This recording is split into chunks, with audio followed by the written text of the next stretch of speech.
Howdy, thanks for joining me. I'm glad you're here. My name is Jarrell. I develop games for a living. Today we're going to take a look at the new trailer for Pokémon Champions that just launched. I find game development so exciting, so interesting. It's interesting to me to take a look at the techniques at which developers implement, the solutions they implement in order to achieve whatever their objectives are when it comes to developing a game. Today I'm going to discuss what I see here in the trailer and share my thoughts on it, but I find this game to be hideous. I'm a huge Pokemon fan. There are games in this series, especially the mainline series, that I don't enjoy at all, but I've tried very hard to enjoy, and I look for the positive. There are low points and high points in every game franchise that we enjoy. What we've seen recently from Pokemon Winds and Waves looks fantastic. This, on the other hand, this is hideous. I find this very unpleasant to look at, and I want to try and dissect that and understand what's going on here. We will play the trailer, but what I see here is there appears to be some use of either real-time lighting or reflections here. You see on Feraligatr, Mega Feraligatr, we have some expression of this pink light that's underneath him, and when we play this I will be able to understand a bit more fully what's going on, but it would be cheaper if in terms of rendering budget, it would affect the frame rate less if those were real-time lights. Those can be reflections, but having those update in real time is actually quite costly in terms of rendering budget on the original Switch, and reflections generally require a shader. A shader is part of the game program that tells the game engine that how a piece of geometry should be rendered. Reflections, those are things that add to the rendering costs, but there is something about this overall visual aesthetic that is very unpleasant, and what I feel is the issue here is a lack of aesthetic vision. When we look at Pokemon Winds and Waves, there's very strong artistic direction in the visual aesthetic. There is thought behind it as to achieving a feeling. What's so important with artists, and especially when it comes to game development, is that there is a vision, a leader at the top of the project that says this is how we want people to feel about the end product.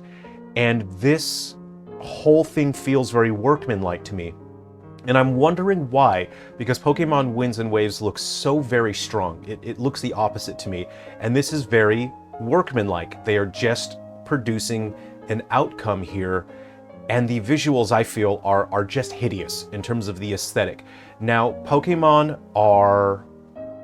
we associate Pokemon with the outdoors, and they tend to look the best outdoors, under natural lighting, in natural environments. The only thing we see in this trailer here is an environment that I personally find gaudy and hideous. The lighting here is not attractive or appealing, and I think this environment does not lend itself well to making Pokemon look good. The shader that they're using here, and it's not just the shader, it is the aesthetic here, and this is not a joke. People will say, oh, this looks like a PS2 game, you know, and that, haha, you know, that's funny because some games that come out these days do look quite visually basic, but this has the visual indicators that make it appear as if we were viewing this on the GameCube. And the reason why that is so is the lighting is overly simplistic. We have a flat tonality when it comes to the color dynamic. If we have to look at the darkest part of our scenes here is just black. We have very cold lighting coming from overhead. So we have black shadows, black low tones, and then the lighting is this stark pale white. And this is the kind of lighting that we generally saw from the GameCube era, very simplistic lighting, and the shading is very flat. Have a look how there is just a very smooth gradient.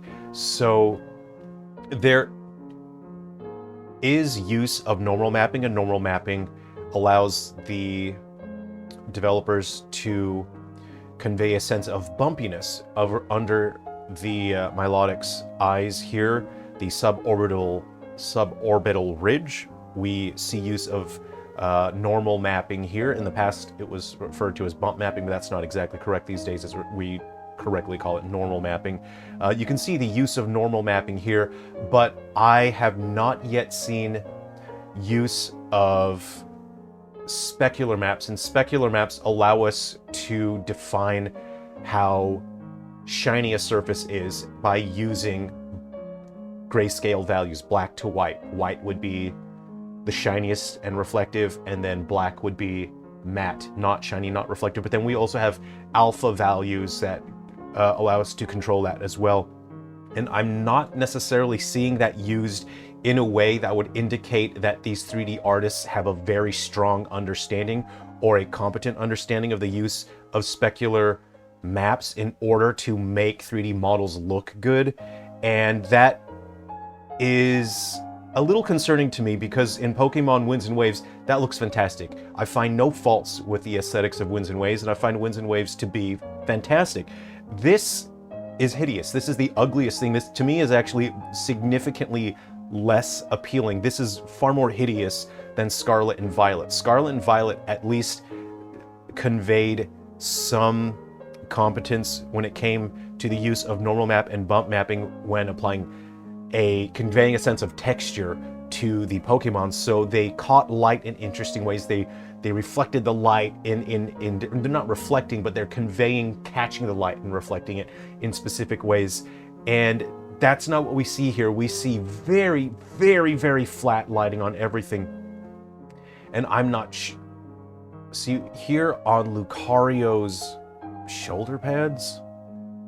Why does he have cylindrical shoulder pads? That is weird to me. I'm just now noticing I've seen Lucario for decades at this point. I never realized he has these perfect cylinders on his shoulders, like he's I don't know why it looks like that, but that's more specular than the rest of his model. This is hideous.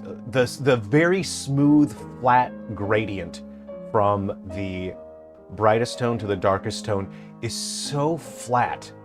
And this is something that this is, I wouldn't say it's a problem, but it's something that we stopped doing a long time ago because it looks dull and flat, and it's just not visually appealing. And we were done with that a long, long time ago. In my videos here, where I try to help people understand art on a deeper level and visual communication, visual expression, I explain the idea of breaking the line, and breaking the line is not something that is just compositional. For example, there is a line here in the horizon. This is a flat line and it's not broken, so this is why this looks plain. This would look significantly better if they had taken some of this foliage and broken up that line back there on the bridge here. This is this hideous, ugly, boring line. This is why the scene looks so flat and ugly. So there's compositional line, but then there is also line in terms of the tonal dynamic. So say, for example, on Persian here, they have used specular and normal maps as part of the material, and you can see it is actually breaking up that tonal dynamic here, so it doesn't just perfectly smoothly fade from light to dark. We see we have baked in ambient occlusion on the characters here, which break the line, the tonal dynamic, and so that makes it look interesting. I'm not seeing any use of any of these. These are basic 3D game, 3D animating, 3D modeling techniques, and they make games look organic, and it's just more interesting to look at. Again, breaking the line. And here's an outdoor environment here. I'm not entirely sure if that's just a billboard. I have a feeling this is just, I see here. This is where the 3D environment ends. See this landscape here, this line, this flat line here. I believe this is most likely just a billboard, like in old Hollywood movies where the background is just a cutout.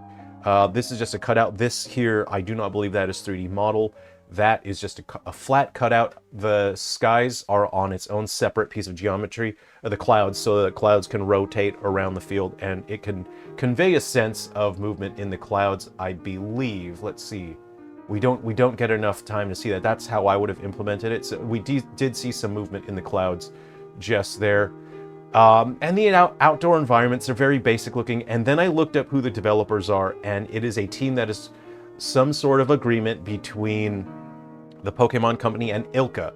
And I don't want to insult or belittle other developers, especially that these are my colleagues in the industry, but ILCA is not known for producing complex, high-quality 3D games. ILCA developed Brilliant Diamond and Shining Pearl and Pokemon Home, and I really, really like the battle environments of Brilliant Diamond and Shining Pearl. But this here is something else. The aesthetic is so far removed from Brilliant Diamond and Shining Pearl, and I feel like ILCA did a very good job with the character models and the aesthetic in Brilliant Diamond and Shining Pearl when it came to the Pokemon models, but this aesthetic looks to be outside of their wheelhouse when it comes to understanding how to make Pokemon look good.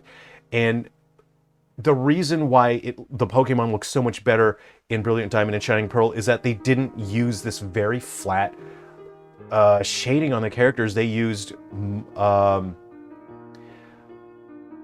it was more simplified to look like to try to style match the anime a bit, and I believe there was some degree of ramp shading, so the characters overall looked more flat. But because they looked more flat, they were stylized. There wasn't this odd specularity, and so there's a consistent look that had a stronger aesthetic vision.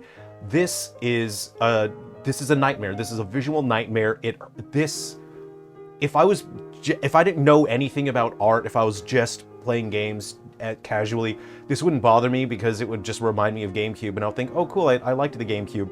But knowing that these developers that created the art portion of this, and again, I don't want to make this seem like a hate video, like, oh, I'm hating on them, because I want to see these developers improve and do their best. I want the game industry to be the best that it can be, and this looks atrocious to me. This is a nightmare. It's absolutely hideous because there is absolutely zero artistic vision here. There's no aesthetic lead here, and it looks like they dropped the models in and just used the default shaders in Unity and said, put it on the standard shader. This is fine. It would have been much, much better if they had used a ramp shader and stylized the shading a little bit, because this looks atrocious to me. This is a nightmare, and I can't believe I'm being so negative about this, and I don't like being negative. I'm not a Pokemon hater. I'm not a hate content creator, and I didn't think that I was going to get feel this heated about it, but the more I look at this, the more atrocious it looks to me. This is egregious how bland it looks and how flat, and a lot of it has to do with the color temperature, lighting. If, for example, this is real-time lighting beneath, I believe that I can see that. If they had an ambient light, for example, if you're an artist and you need to just make your environment, make your characters look more interesting, pick complementary colors and make that your shadow and your light source, color temperature. If this environment had, and then this, I can't. This character's eyes are so close together. This is atrocious. This is hideous. This is a nightmare. I can't believe I'm being so negative about this, because I'm a huge Pokemon fan, and I'm not trying to make it seem like, oh, Pokemon was better back in Generation 1. That's not my angle. My angle is that I'm getting so frustrated because this is the highest grossing game franchise in the world. They have all the resources to make an excellent product, and this is atrocious. Why is that character's eyes so close together? And that is not the only occurrence of that as well. Look, the heads-up display is very bland. It's going for this sort of futuristic but turn of the century, and then this character's eyes are they're way too close together, and I can't. You have to please excuse me for a moment. I have to see what it looks like if I can fix this. Just give me a moment, please. Very quickly here, I have to see what this looks like with the spacing in the eyes just a little more reasonable here. We're just gonna nudge that over. All right, let's try that. I don't want to overcorrect here. Okay. 1, 2, 3, 4. Okay, and then we'll nudge 1, 2, 3, 4. Okay, now we're just going to go ahead and, I don't know.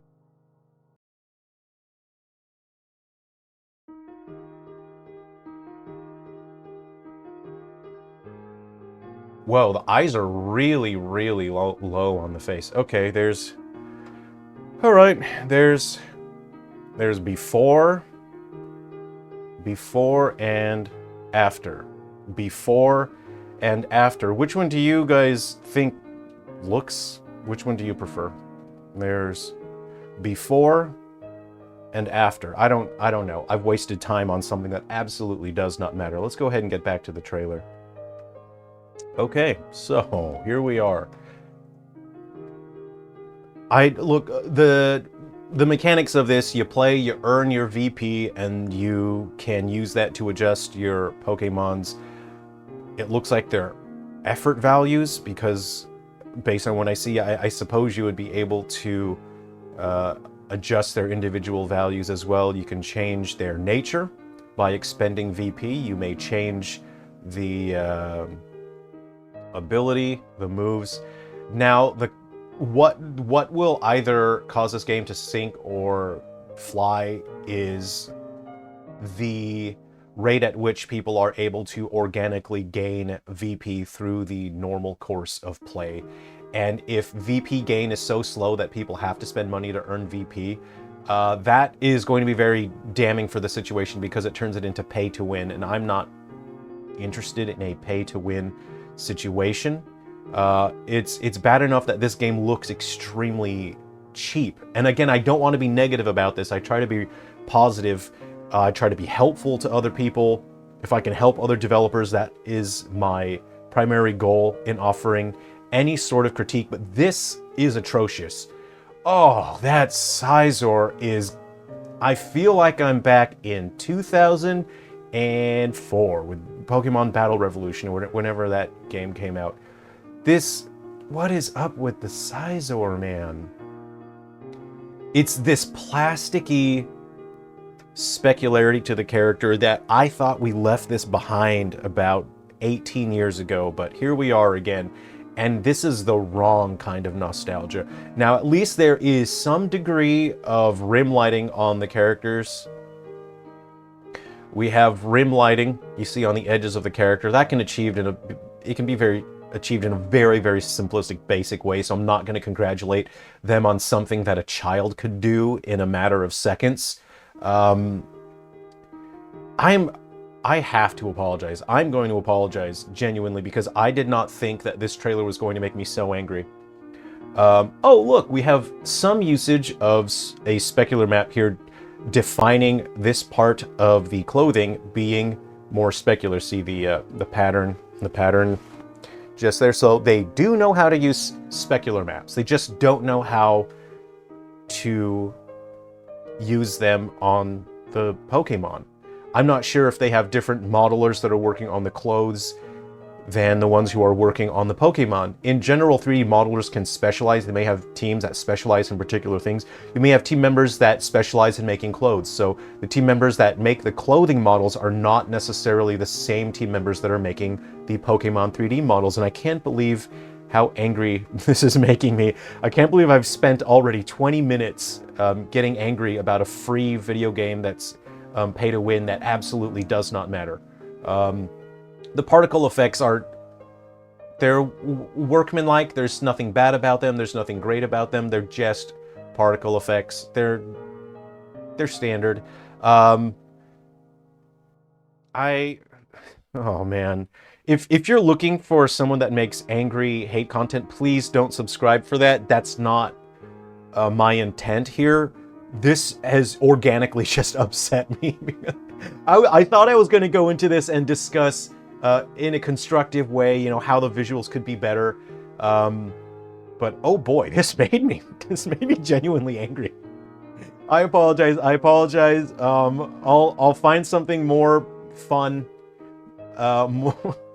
I'll find something more positive to talk about for the next episode. I did not think this was going to make me this angry.